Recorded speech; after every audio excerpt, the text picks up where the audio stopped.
Isigungu samadoda emnyangweni wezenhlalakahle eGauteng sihlonipha amadoda aqotho nayisibonelo emphakathini ngomsebenzi wawo. La madoda ahlonishwa ngaphansi kwezindondo i-365 Men's Award nokuwuhlelo lomnyango wezenhlalakahle lokuqhakambisa amadoda ayisibonelo esihle ezinganeni zabafana. uVusizwe Langa usemcimbini walezi ndondo sixhumana naye bukhoma. Vusizwe, sitshele ngokuqhubekayo kulo mcimbi njengamanje. Angibonge Thabile, ngibingelele ababukeli emakhaya.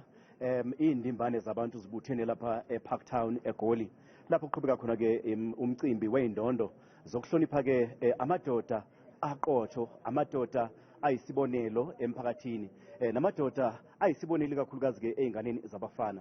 Lokhu ke kwenzeka nje Thabile kuqala ke izinsuku eziyishumi-nesithupha kuliwa na kuhlukunyezwa kweingane nabesifazane.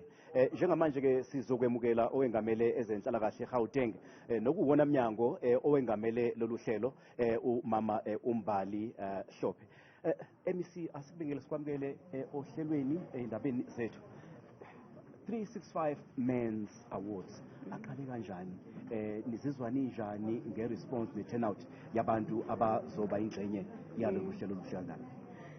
The event yet to be 365 Men's Awards ngoba it's about celebrating the 365 days yamadoda abaunderstanda ukuthi masculinity is not about being violent, it's not about being a terror to society. Umubheka nje our GBV stats, upresident wethu ushilo wathi GBV is a second pandemic after COVID, and that is because of the number of females who die at the hands of those that they love, who are supposed to protect them. So ngelanga ilisonje ukuthi sikwazi ukucelebrate wona lamadoda understand ukuthi moyindoda, your role is to protect umphakathi, your role is to build umphakathi and to build your family and to be exemplary. So the males that is soba celebrate namhlanje come from various sectors, from sports, from politics, activists in their own right.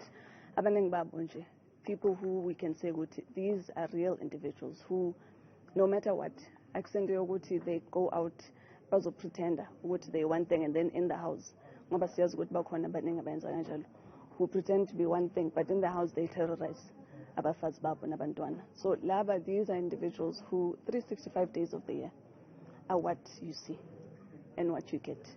Asibonge kakhulu lesikhathi. Ngiyabonga. Njengoba ke seshilo MEC ukuthi lolu suke usuku olukhulu kabi lokubungaza futhi ke izinsuku ezu-365 kuliwa ke nodlame olubhekiswe kwabesifazane. Abantu ke abaqokiwe abazothula indondo namhlanje, ngibonile ubaba uMbongeni Ngema kwezobuciko, kwezemidlalo Dr. Evan Khoza nobaba uKaizer Mtaung, bese kuthi ke kwezombusazwe ngezobuciko futhi uDokotela uWali Serode. Usuku lolu ke bungazwa kakhulu ke ngoba kuyi-International Men's Day. Usuku olukhulu kabi ke lokuhlonipha amadoda aqotho. Angibuyisele kweni intambo Thabile. Sibonga kakhulu ke lowo mdidilo omkhulu wezindaba zethu uVusizwe Langa.